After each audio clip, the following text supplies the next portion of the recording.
A população da terceira idade aqui no Brasil vem aumentando ano após ano e a Justiça não poderia deixar de aprovar a atualização do Estatuto da Pessoa Idosa. E eu trago hoje 10 direitos da pessoa idosa que, inclusive, o Estatuto do Idoso estabelece 60 anos ou mais. Por isso, é muito importante a gente conhecer quais são os benefícios desses direitos, citando aqui exemplos de forma prática e muito simples. E olha, a pessoa da primeira idade, da segunda idade e também da terceira idade precisam conhecer o Estatuto da Pessoa Idosa para justamente fazer valer os direitos e os benefícios do idoso. Agora sim, eu quero falar para vocês 10 direitos e os seus benefícios. O primeiro aqui é lazer mais barato, ou seja, lá no artigo 23 do Estatuto do Idoso, fala que participação dos idosos 60 anos em atividades culturais e de lazer será proporcionada mediante desconto de pelo menos 50% nos ingressos para eventos artísticos, culturais, esportivos e de lazer, cinema, teatro, shows, bem como o acesso preferencial aos respectivos locais. O direito do idoso à meia entrada é válido para todos os eventos, limitado a 40% do total de vagas. Conforme esse desenho aqui, do total de vagas, por exemplo, ali no cinema, 40% pode ser reservado para idosos. Os idosos apenas precisam comprovar a idade, apresentando na bilheteria documento de identidade com foto. Senhores e senhoras, isso significa que eles pagam apenas metade do preço do ingresso. Medicamentos e saúde. Aqui no artigo 15 do Estatuto, ele determina que cabe aos órgãos públicos fornecer à pessoa idosa gratuitamente medicamentos de uso continuado, especialmente para as doenças crônicas como diabetes, hipertensão e asma. Também relativos ao tratamento, habilitação ou reabilitação de sua saúde, como prótese, órtese e outros recursos. E para ter acesso aos medicamentos do programa Farmácia Popular, tanto na rede própria quanto nas farmácias privadas conveniadas ao programa, segundo o Ministério da Saúde, é preciso apresentar apenas o documento de identidade com foto, CPF e receita médica válida. Esse artigo visa assegurar o acesso dos idosos a todos os níveis de atenção à saúde, promovendo o bem-estar e a qualidade de vida dessa população. Pensão alimentícia. Ali no artigo 12 do Estatuto do Idoso, diz o seguinte: os familiares são obrigados a prover alimentos ao idoso, se este não tiver recursos próprios.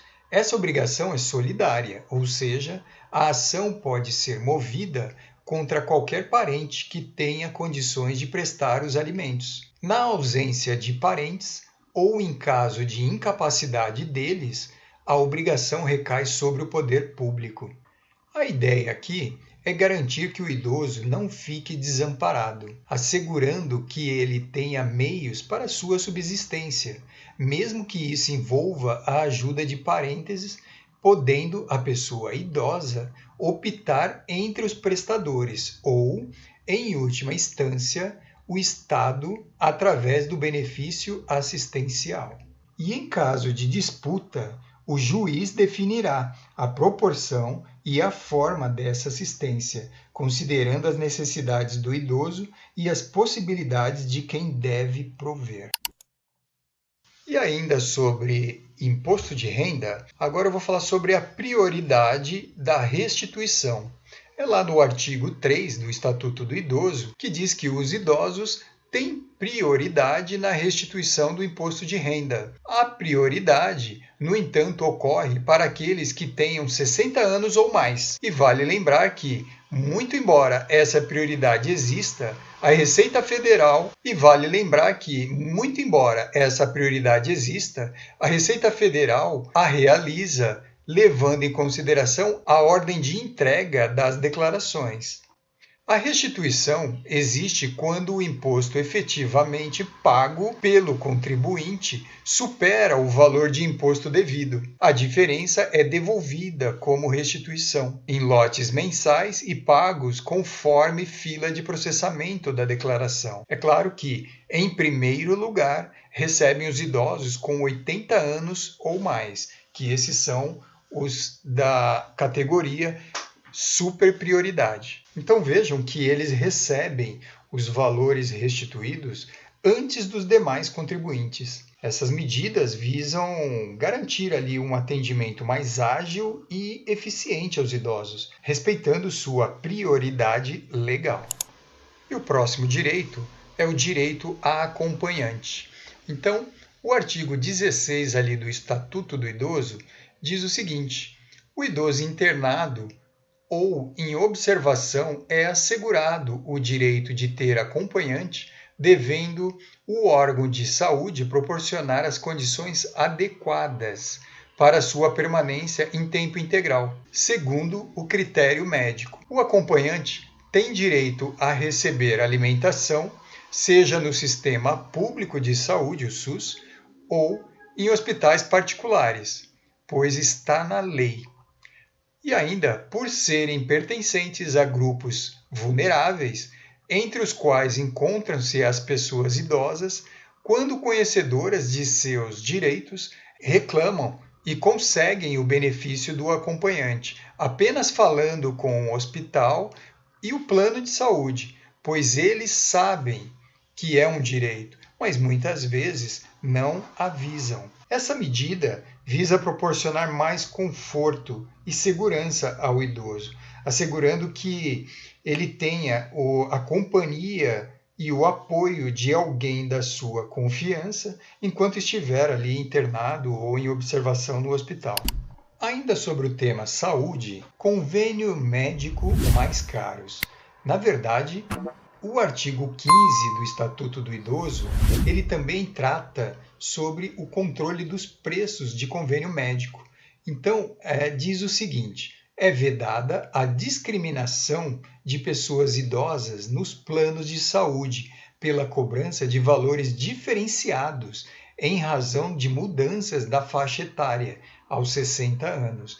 No entanto, algumas operadoras burlam essa regra, aumentando as mensalidades através de outros meios, como reajustes gerais permitidos pela ANS.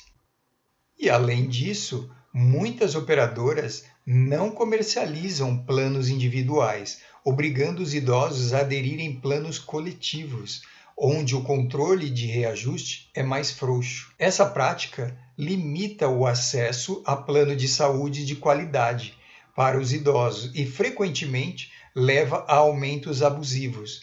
Se você se deparar com isso, procure o PROCON e registre uma reclamação formal.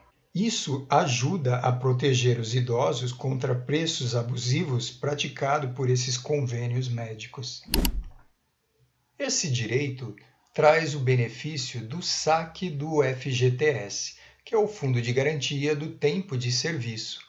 E o Estatuto do Idoso, no artigo 21, reforça a prioridade e proteção dos direitos em diversas esferas, inclusive a financeira. O saque do Fundo de Garantia do Tempo de Serviço é um direito dos trabalhadores com 70 anos ou mais, que está previsto no artigo 20 da Lei 8.036 de 1990, que rege o FGTS.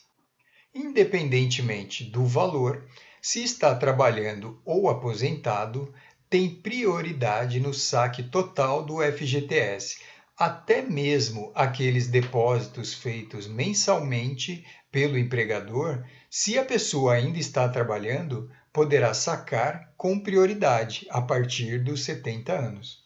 Esse direito visa facilitar o acesso a recursos financeiros para os idosos.